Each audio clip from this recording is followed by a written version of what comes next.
Hi అండి, అందరికీ నమస్కారం. ఓం నమ శివాయ. మనం శివాలయంకి వెళ్ళినప్పుడు నందీశ్వరుని కొమ్ముల మధ్య నుండి పరమేశ్వరుని దర్శనం చేసుకుంటాం కదండి. అయితే చాలామంది ఏంటంటే ఇలా ఎందుకు దర్శనం చేసుకుంటాము, ఆ సమయంలో ఏం పఠించాలి శ్లోకాలు అని చాలామందికి తెలియదు. కానీ ఏంటి అంటే మరి మన పెద్దలు చెప్పారు, శివాలయానికి వెళ్ళినప్పుడు నంది కొమ్ముల మధ్య నుంచి శివలింగాన్ని దర్శించాలి అని మనము దర్శిస్తూ ఉంటాము. కానీ ఈ విషయం వెనక ఉన్న మరి అంతరార్థం ఏమిటి, అలాగే మరి ఆ టైంలో అంటే ఆ సమయంలో చదవవలసిన శ్లోకాలు ఏమిటి అని మంచి విషయాల్ని మనం ఈ వీడియోలో తెలుసుకుందాము. మరి మన ఛానల్ని ఫస్ట్ టైం చూస్తున్న వాళ్ళు ఎవరైనా ఉంటే కనుక సబ్స్క్రైబ్ చేసుకోండి. అలాగే పక్కనున్న బెల్ ఐకాన్ క్లిక్ చేయటం అస్సలు మర్చిపోవద్దు. నంది కొమ్ముల మధ్య నుంచి శివలింగాన్ని దర్శించడం వెనుక ఒక రహస్యం అయితే ఉందన్నమాట. పరమేశ్వరుని ఆలయాల్లో నందీశ్వరుడు ఖచ్చితంగా ఉంటాడు. మనం చూస్తే కనుకండి ప్రతి గుడిలో కూడా మరి స్వామివారి ఎదురుగా ఆయన యొక్క వాహనాలు అనేవి ఉంటూ ఉంటాయి. మరి అమ్మవారి గుళ్ళల్లో కూడా అంతే, అమ్మవారి ఎదురుగా బయట వైపు ఆ తల్లి యొక్క అంటే ఆ దేవుళ్ళ యొక్క వాహనాలు అనేవి ఉండటం అనేది మనం గమనిస్తూ ఉంటాం. అయితే శివాలయాల్లో తప్పనిసరిగా మరి శివలింగం ఎదురుగా నందీశ్వరుడు ఉంటాడు. నందీశ్వరుని అనుమతి లేకుండా పరమేశ్వరుణ్ణి దర్శించడం ఫలితాన్ని ఇవ్వదు అని మన పెద్దలు కూడా చెబుతూ ఉంటారు. నంది కొమ్ముల మధ్య నుండి శివలింగం దర్శనం చేసుకోవడం పద్ధతిని కూడా మనం విన్నాము. అసలు ఏమిటి ఇందులోని పరమార్థం అనే విషయానికి వస్తే, అలా దర్శనం చేసుకునేటప్పుడు నందీశ్వరునికి ఒక చిన్న ప్రార్థన కూడా చెప్పుకోవాలట.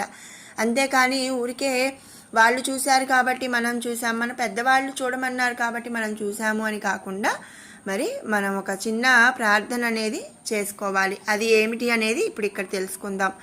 శివాలయంలోకి అడుగు పెట్టగానే పరమేశ్వరుని కంటే ముందుగా నందినే దర్శించుకుంటాం. కొందరు నంది రెండు కొమ్ముల మధ్య నుంచి పరమేశ్వరుణ్ణి చూస్తే మరికొందరు ఆయన చెవిలో తమ అభిష్టాలని చెప్పుకుంటారు. నంది పరమేశ్వరునికి ద్వారపాలకుడు కాబట్టే ఆయనకు అంత ప్రాముఖ్యత. పరమేశ్వరుడికి అనుంగ భక్తుడు కూడా ఈ నందీశ్వరుడు. నందీశ్వరుని కొమ్ముల మీద ఎడమ చేతిని ఉంచి ఆయన వెనుక భాగంలో కుడి చేతిని స్పృశిస్తూ ఈశ్వర దర్శనం అనేది చేసుకోవాలి. ఇలా దర్శనం చేసుకునేప్పుడు భక్తుడు తన శిరస్సుని వంచుతాడు. ఆ విధంగా పరమేశ్వరునికి సర్వస్య శరణాగతి చేస్తూ ఇహాన్ని వదిలి ఈశ్వరుడిని కోరడం ఒక భావన అన్నమాట. ఇక ఈ విధంగా మరి నంది కొమ్ముల మధ్య నుండి మహేశ్వరుని దర్శనం చేసుకునేటప్పుడు ఈ శ్లోకాన్ని పఠించాలి. నందీశ్వర నమస్తుభ్యం శాంతానంద ప్రదాయక మహాదేవస్య సేవార్థం అనుజ్ఞాం దాతుమర్హసి. మరొకసారి నేను చెప్తానండి, అలాగే ఇది స్క్రీన్ మీద కూడా నేను డిస్ప్లే చేస్తాను, చూడండి. నందీశ్వర నమస్తుభ్యం శాంతానంద ప్రదాయక మహాదేవస్య సేవార్థం అనుజ్ఞాం దాతుమర్హసి. ఈ శ్లోకాన్ని పఠిస్తూ హరహర శివ అంటూ శివనామాన్ని పలుకుతూ నందీశ్వరుడి కొమ్ముల మధ్య నుండి శివలింగాన్ని దర్శనం చేసుకోవాలన్నమాట. దీనికి అర్థం ఏంటంటే నందీశ్వర నమస్తుభ్యం అంటే నందీశ్వరుడికి మరి నమస్సు చేస్తూ అంటే దండం పెడుతున్నాం. శాంతానంద ప్రదాయక, ఆయన శాంతంగా ఉండే ఆయన. మహాదేవస్య సేవార్థం, మహాదేవస్య అంటే పరమశివుణ్ణి సేవార్థం, అనుజ్ఞాం దాతుమర్హసి మరి అనుజ్ఞని ఇవ్వు అని చెప్పి మరి పరమశివుని దర్శనార్థం మరి అనుజ్ఞని ఇవ్వవయ్యా నందీశ్వర అంటూ మరి నందీశ్వరుడికి ప్రార్థన చేస్తూ ఆయన రెండు కొమ్ముల మధ్యలో నుంచి శివలింగాన్ని దర్శనం చేసుకోవాలి. మరి ఎందుకు అంటే ఆయన ద్వారపాలకుడు కాబట్టి మరి బయట మనం ఒక మినిస్టర్ని అట్లా కలవాలని మనం వెళ్ళామనుకోండి, ముందు బయట ఉన్న వాళ్ళని మనం అడుగుతాం కదా, అదేవిధంగా ఇక్కడ మరి ఆయన్ని మనం ప్రార్థిస్తున్నాం అన్నమాట. ఇలా చేసినట్లయితే వేద పఠనం చేసినటువంటి ఫలితము, సప్తకోటి మహామంత్ర జప ఫలితము లభిస్తాయని, పాప పరిహారం అవుతుందని మన పురాణాలు చెబుతున్నాయి. అందుకనే ఆలయకారకుడు నందిని తన వాహనంగా చేసుకున్నాడు. అందుకనే ఆ లయకారుడు నందిని తన వాహనంగా చేసుకున్నాడు. ప్రతి శివాలయంలోనూ కూడా శివలింగానికి ఎదురుగా తప్పనిసరిగా నంది విగ్రహం ఉంటుంది.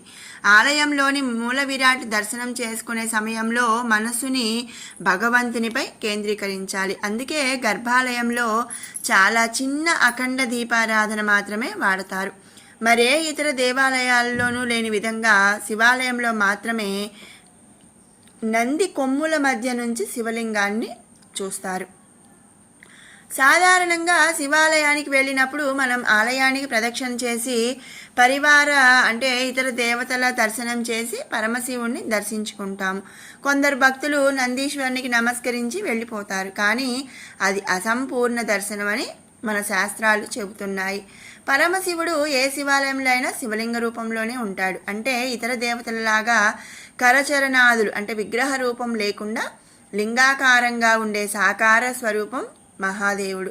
విగ్రహ రూపంగా ఉండే సాకార స్వరూపం విగ్రహ రూపంలో ఉండే భగవంతుని స్వరూపంను మనసు వెంటనే గ్రహించగలదు. కానీ లింగ రూపంలో ఉన్న పరమశివుణ్ణి చూస్తూ స్వామి నిజ రూపాన్ని దర్శించడానికి దృష్టిని మనసుపై కేంద్రీకృతం చేయాలి. అందుకే ఎప్పుడు పరమశివుడి ముందు ఉండే నంది శృంగము అంటే కొమ్ముల నుంచి శివలింగాన్ని చూస్తూ దృష్టిని మనసుపై కేంద్రీకరించి దర్శనం చేసుకోవాలి. నంది యొక్క పృష్ఠభాగంను నిమురుచు శృంగముల మధ్య నుంచి స్వామిని దర్శించుకోవటం వలన నంది యొక్క అనుగ్రహం కూడా కలిగి మంచి ఫలితాలు కలుగుతాయి. మనం మామూలుగా కూడా ఏంటంటే ఆవు ముందు భాగం దండం పెట్టుకోం కాదని వెనక భాగం దండం పెట్టుకుంటాము. ఎందుకంటే దీనికి మరొక కథ కూడా ఉందన్నమాట.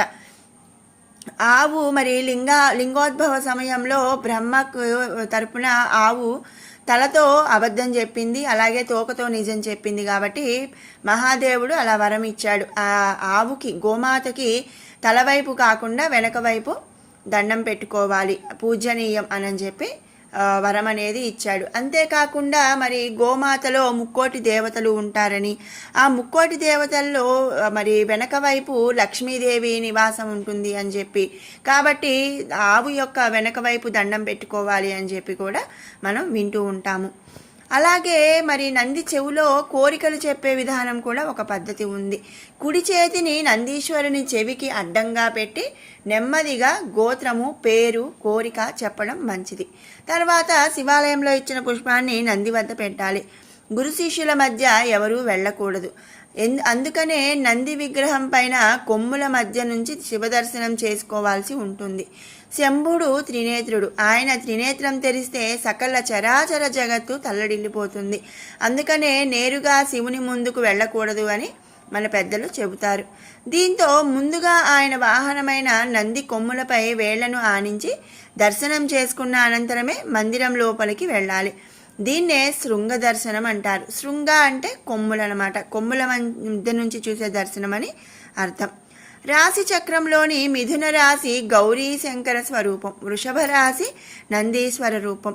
రాశి చక్రం ఉదయించే సమయంలో వృషభ రాశి మిథున రాశి కిందుగా, అస్తమించే సమయంలో మిథున రాశి వృషభ రాశి కిందుగాను ఉంటుంది.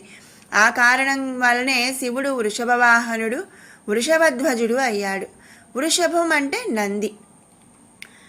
మరి నందీశ్వరుడి యొక్క వృషభ భాగాన్ని స్పృశిస్తూ శివుని దర్శించడం వల్ల విధి విహితం. శివాలయంలో నంది కొమ్ముల మధ్య నుంచి శివుని దర్శించడం వారికి కైలాస ప్రాప్తి కలుగుతుందని మన శివపురాణం చెబుతుంది. మరి విన్నారు కదండి, మరి శివాలయాలలో నందిని కొమ్ముల మధ్య నుంచి శివుడిని ఎందుకు చూడాలి, మరి ఆ సమయంలో పాటించాల్సిన శ్లోకం ఏమిటి అనే విషయాన్ని మీకు ఈ వీడియో నచ్చినట్టయితే లైక్ చేయండి, షేర్ చేయండి. అలాగే మరిన్ని ఇలాంటి అప్డేట్స్ కోసం మన ఛానల్ని సబ్స్క్రైబ్ చేసుకోండి. పక్కనే ఉన్న లైక్ బటన్ క్లిక్ చేయండి. ఎన్ని ఎక్కువ లైక్స్ వస్తే అంత ఎక్కువ మందికి ఇలాంటి మంచి విషయాలు షేర్ అవుతాయి. మరొక మంచి వీడియోతో మళ్ళీ కలుసుకుందాం. Thanks for watching.